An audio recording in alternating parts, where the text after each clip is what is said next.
I'll just start. Obviously, it was a very productive night. We all know that. Really proud of the offensive line because we kind of challenged them yesterday. Because I thought the first two games they played well, but between them and the running backs, I don't think we physically kind of imposed our will on anybody. And we thought this was a great opportunity to do so. And what gets lost when you have all those yards and big plays is I thought that they blitzed us about every down. And they did a great job of picking up the blitzes in the run game. And then obviously I thought the backs ran really hard along with our line. So I'm really proud of those two groups because we kind of laid down the gauntlet to them in Friday afternoon meeting, and they did a great job responding. Past two games, you talk about Scott easing his way in, getting comfortable. I mean, just talk about his performance. Well, I think it's the comfortability with the offense. He's more relaxed, and in this game, obviously his physical style of running, he broke tackles, he wore them down, and did a really nice job. And I continue to see him just gain confidence, and it's something we're going to need. We're going to need all those guys, but obviously he has a lot of talent. He continues to work hard and has a great head on his shoulders, and if he continues to do that, he'll have a chance to be a really special player.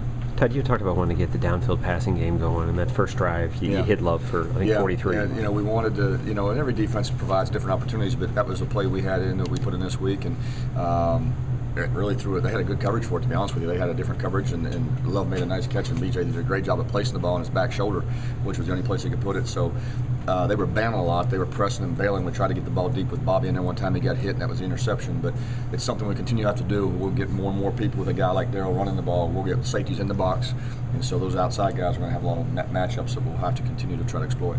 It seemed like it would have been pretty tough for BJ to outdo himself from last week, but he did find a way. Just talk about him having another solid performance to build. Just, has been very, very consistent. Really, this week taught him a lot about his focus and continued to grow. He had a lot of things academically that, was going on this week, so it was good to see him come out. I'll tell you what, that throw we just talked about, the first touchdown, the play where he shredded the guy on the goal line and scrambled, he made some special plays. And I know they're a FCS opponent, but some of the plays he made were special plays. And really proud of his focus and really proud of his consistency right now.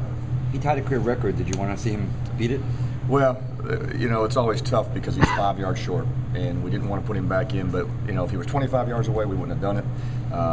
We blame Flea for not getting 6. He got 5, but it was good because now I think he's tied with Grothy, I believe, on the record for. So that's good. He can't say he's number 1. He's number 1 in 1A. So brought him back in once or twice, trying to get the record. He gave him 2 shots. We told him we gave him 1, and he read it wrong. So we got him back in the second time. That's right. I forgot. Coach, 745 yards. Any thoughts on that? Well, very pleased. We got to put it on perspective.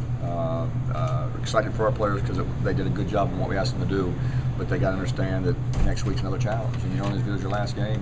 But really, really happy. Obviously, it's tough not to be excited about it. Todd, you got so many young receivers, guys like Davis and Welch, Hopkins, guys that they got to get a lot of reps tonight. Just talk about the benefits of that. Well, that's this 3-game swing since we came back from Notre Dame. We said, you know what, we got to get these guys experience because we're going to need them all in the Big East run. It's going to be tough. Watching Pitt today and West Virginia and some of the people playing, they're good football teams. So those guys are getting more comfortable. It's great to see Andre. It was kind of they blew the coverage and he scored, had the awareness to go, and so it's good to see him go.